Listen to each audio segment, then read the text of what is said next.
Next up, we are going to have a talk about building performance-optimized GraphQL API. We've talked about performance being important. This is with Lisa Lee, Head of Engineering at AndDigital.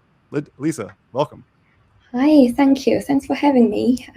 Good morning, good afternoon, or good evening. I'm based in the UK, so it's kind of 6:50 for me. So it's good evening if anyone in the UK joined the call. Cool. So I'm Lisa, and I work for AndDigital probably close to 4 years now. So we're a consulting firm. We are focused on help the organizations to go through kind of their digital transformation journey. So yeah, I got a little bit of experience on how do we build a fast GraphQL. So let me share with everyone. Go for the presenter view. Great, can you guys see my screen okay? It's the first time I'm using this platform, so I think everyone can see it. Cool. So how do we build a fast GraphQL API? So naturally, I think GraphQL will be faster than REST API, right? This is just an example. We can see on the left-hand side, we got we got the kind of, this is one of the Twitter examples. We need the user information, we need the username, user post, and followers. The REST API, I need to make 3 calls to get all these informations. So on the right-hand side, the GraphQL, can you see the screen? Something on the chat? Yeah, we can see the screen okay? Cool. I push on music, okay? Okay, great. Yeah, we just want to make sure things were full screen, but we're good. Yeah? Okay, we're good. Have we started or not? Well, yeah. Okay, great. Okay, where was I? So we can see from my this slide. So naturally, the GraphQL should be a bit faster than REST API, right? We only have to make 1 call, and we got the information we needed. So what GraphQL in simple terms, I think everyone in this call probably know a bit about GraphQL. Is just a simple query language, how we query just one endpoint to get all the data we wanted. So how do we build a fast GraphQL endpoint? I guess let's have a look. So let's have a look the GraphQL kind of request flow.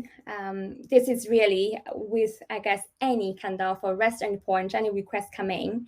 So we've got a request coming. The speed of the request is depend on the performance of the application, right? Either is the interface or Postman. So it's dependent on the application level of memory or CPUs or the connection speed as well.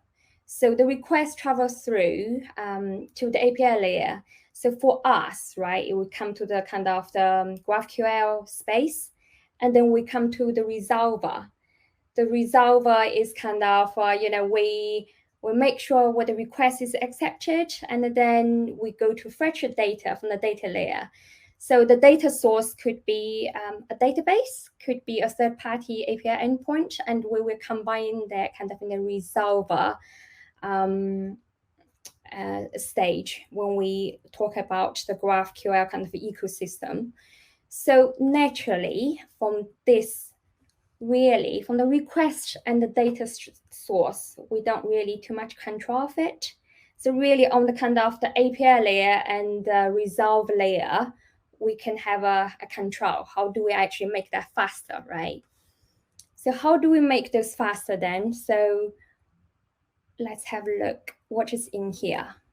So in here, in the API layer and resolver kind of stages, we have a GraphQL engine.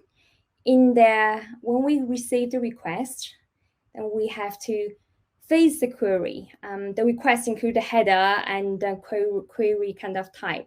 And they depend on a lot of libraries we can use. So the popular ones I've listed on there, they're Express GraphQL, Apollo, Prisma Yugo, all of those frameworks, we can actually decode the query string, right, and come to the validator, which to make sure what the query we sending is what we're expecting. And then we go through the resolver. So the resolver bit is, there could be caching in there to make it quicker. I will explain a little bit in details later on. So in the resolver, basically we combined all the different data source and then make sure the user is getting what they ask to come back. So given we explored GraphQL engine a little bit, let's see, there are some quick wins. So what is the first step we could make the query quicker? So one first thing for us, really, enable the pagination. Pagination is a default GraphQL functionality. Let me show you an example. So this is one of the e-commerce kind of query string. Let's say we need the product details from the, we need get all the product web IDs, title, and images as such. This looks really simple, right? Okay, let's just get all the product details, but the product could be, over 100,000 items, or could be even bigger. Some big e-commerce site, they come over millions of product data.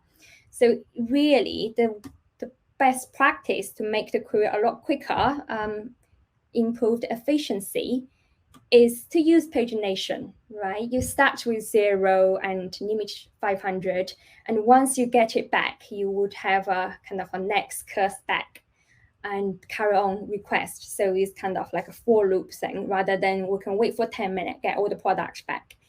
And pagination is the quickest way when we make the request query to make the API faster, but it's really on the user side, how you make the request, right? So the second one we tend to really to watch out is fetching. And I give you an example of this is quite common for us, and a lot of I guess developers, when we coming to think, okay, we need a name, we need a username, user ID, and all of these informations. Oh, where do we get it from? Okay, let's get a profile, because we have used this before and we can get all the user informations.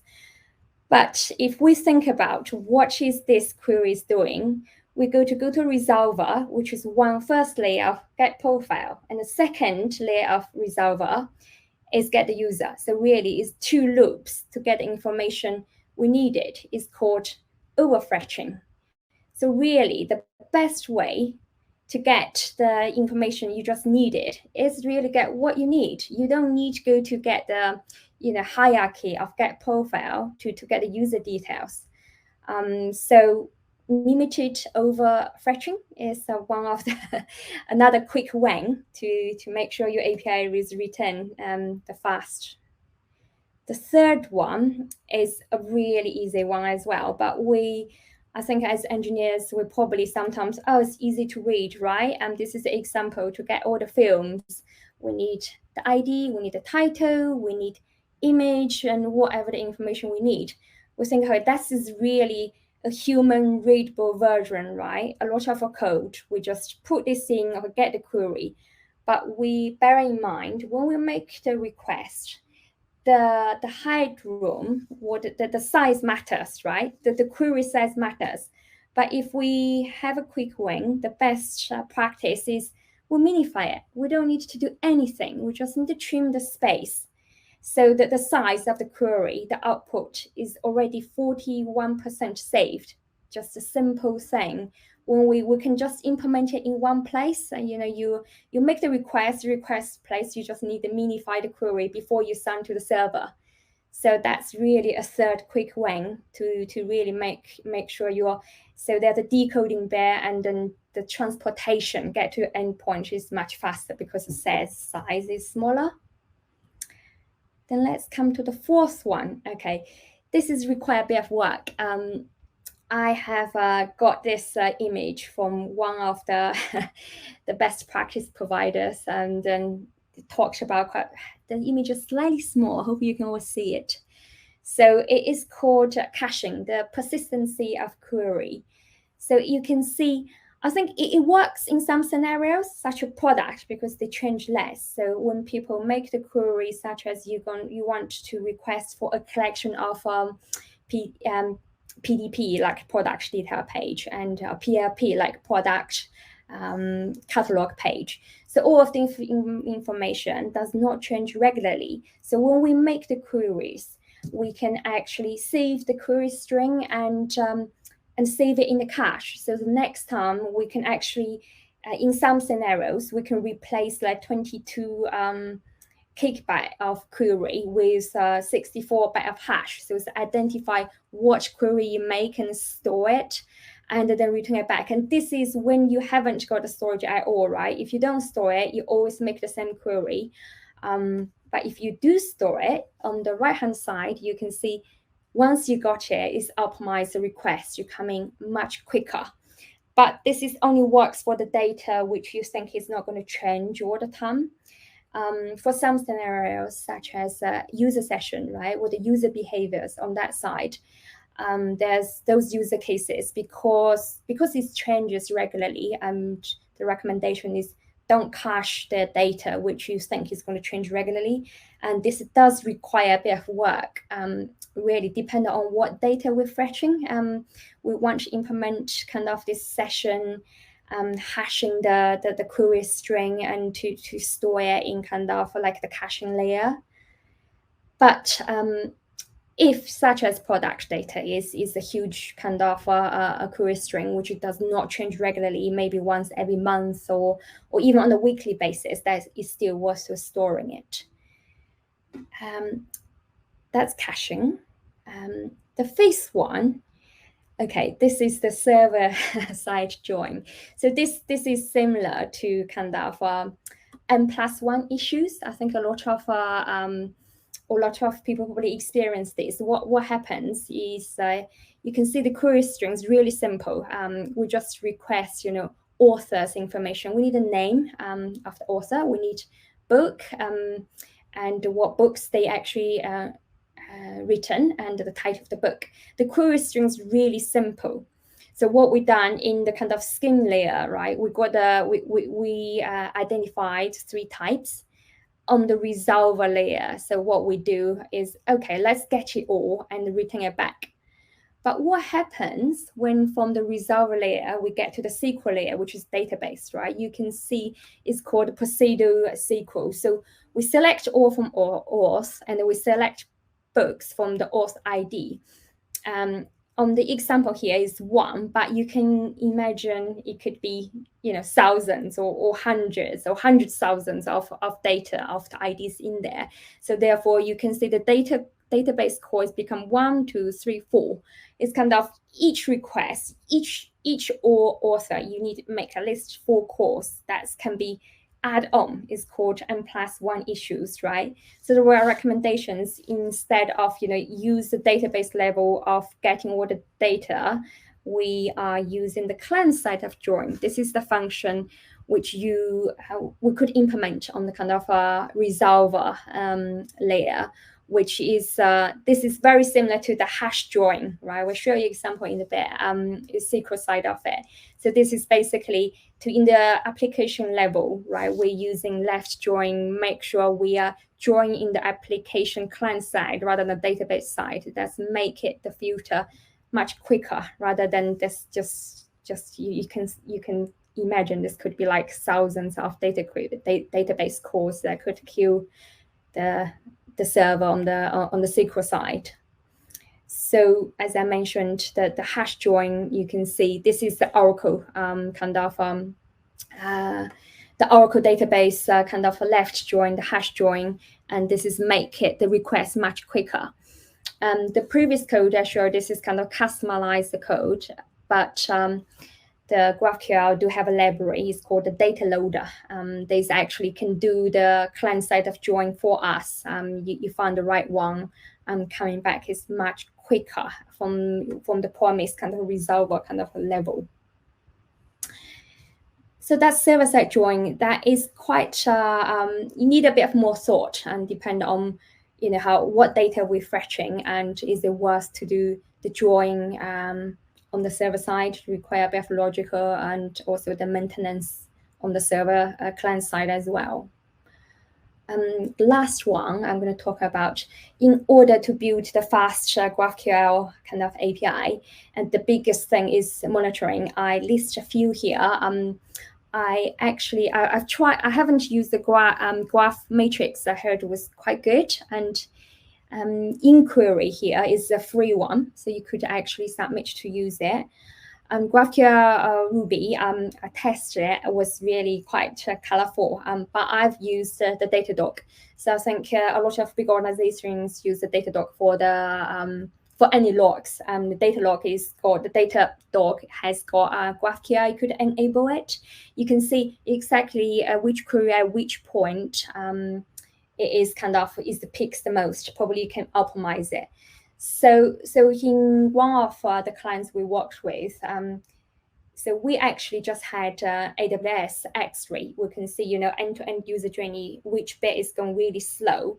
From there, we can say, okay, is it data request bit is slow, or is the application level is slow? So we actually enable the monitoring is very important to see, is it worth the effort to have a look at your query, your GraphQL endpoint, is it slow, and then tackle through what is the best way, right? To sometimes, it probably is because application level, you probably not to invest enough time, even effort to have a look at the GraphQL API layer. But monitoring is very important. So in order really to know, is your GraphQL being designed correct and sufficient enough for the data you needed, as really monitoring is very important to see where is really the blocker, right? Where is the hiccups? You can see the spike is here. Then we'll see what kind of, this is detailed in a particular query string. But we did is use AWS X-ray really to see, okay, at which kind of point we were requesting data is really slow. For us, one of these clients is the product kind of request, and which is really simply we enabled paging, and that will solve the issue. So to recap what I've shared, so mainly just 6 key points. First one is enable pagination. That's really quick win. The second is don't do overfetching. Make sure you're fetching what you needed. That's a quick win. The third one is minify query.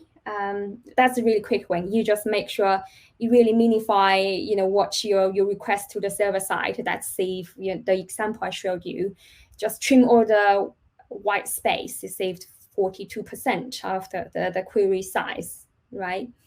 Then I think we need to really consider, is it worth to use caching? That can make it quicker, but there's effort. We have to think, what we have to do, like a SWOT kind of analyzing, is it effort worth the performance? So if we done all those quick wins, we think caching is still worth the effort and depend on where the data come from. If the data is actually from third party and then we're fetching it, take a overload and to get in data. So it's really dependent on the design of the caching, where the data come from, and how often the data change. I think we need considering if caching is one of the way we could improve our performance in terms of GraphQL design. The fifth one is try client-side drawing, and I think that's with the library we're having, it's really worth to considering. If it really depends on what sort of data, the data shape we try to get it out from our data layer. The clients, if there's so many and kind of hash into drawing or that side, maybe consider the client-side drawing. That's one of the way to really improve performance rather than overload our database. The most important bit for me is enable monitoring, because unless you know which bit is slow, right, and it's no point really put the effort into retuning the API design or which bit is slow, because we simply just don't know. So enable the monitoring is the one of the, to me, it is should be the first step. Whatever any API, a GraphQL or REST API we're designing.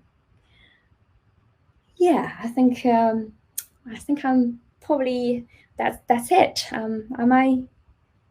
No, you're great. Yeah, perfectly timed, I'd say. We've got Okay. 6 minutes for questions, and we already have a question from Alex. So a lot of the things that you've listed are definitely like on the best practice side of things, right? Like Yes.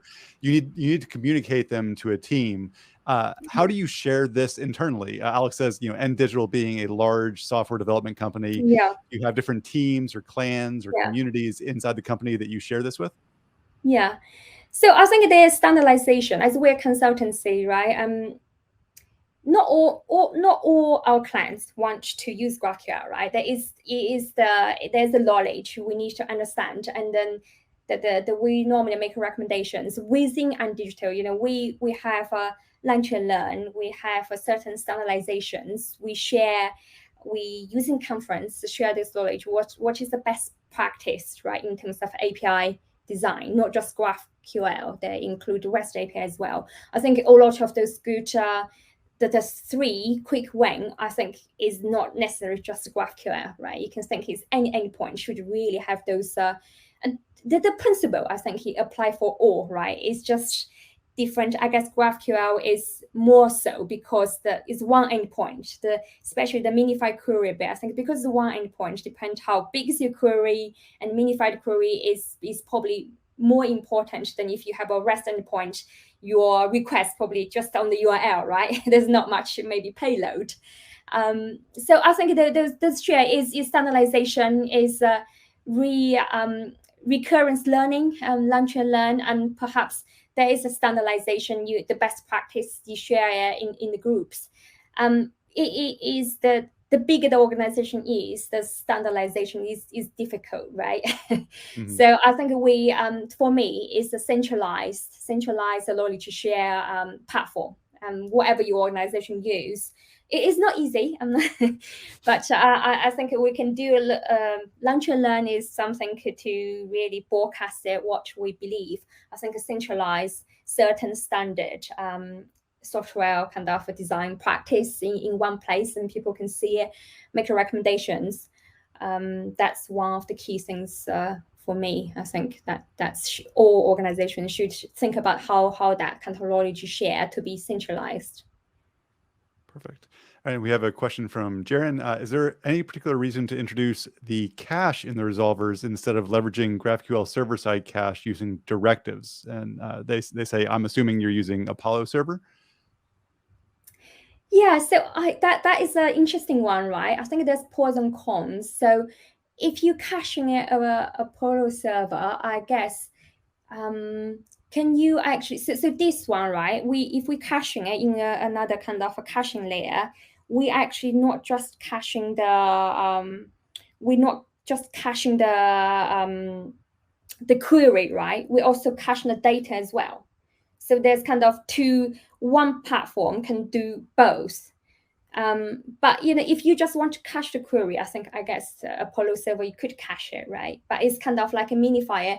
It's not just caching the queries, it's a hashed version as well. So which means when you're actually matching, okay, that the hash is really much smaller size, right, than the full query, that is reduced again. It is quite expensive. I think that's why I mentioned to emphasize a few times, really depending on your user cases. So that if you have actually a dependency in a caching server, you not just caching the query string, right? You caching it, you minify, use hash. So that hash is being cached, and so as the data being hashed. So I guess you could think about the dependency of that bit of caching captured to have everything cached in one place, right? Rather than you caching separately. Apollo is just really you caching the string, right? Not the data.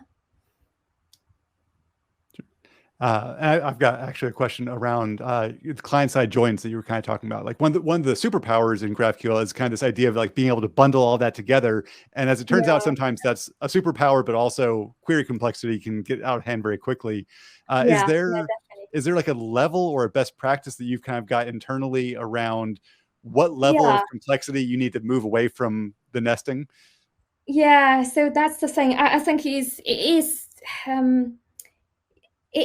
I think it's user cases based. But I would say any joint, right? If you have 3 tiers done, and you need to consider is is it worth it, or should we modularize it, right? You can reuse it. I think if you think you got a five kind of filter mapping, or kind of more than five, I was thinking, okay, you're going to lose it, right? And no one can understand what you're trying to do. And then we have to rethink again, is it what we try to fetch is too big of module? Should we actually decoupling? We talk about solid principle, right? And single range visibility, should we actually modularize it? Which bit should we fetching? So we, instead of server side kind of join all of that, should we actually use different functions? So we use one function for another function, but at least we understand just semantically naming, right? We know each one what it's doing. So I think, to me, if you had more than five, I would say best of three. If it's more than five, you're thinking, okay, let's stop there, because we're going to lose kind of the joins, and which train, which bit should we map in, which bit should we join, and we probably won't understand later on ourselves. So I think if it's more than five, right, you think of filtering, mapping, or interjoin, all of that, and we need to pause it there, because then we kind of lose what we try to really achieve, or what sort of data we try to get. Perfect. All right. Well, let's get so let's get another round of applause with some emojis in chat for Lisa. Lisa, thank you so much for sharing your expertise and teaching us a little bit about performance in GraphQL API calls. So thanks so much. Thanks for having me. Okay, good night.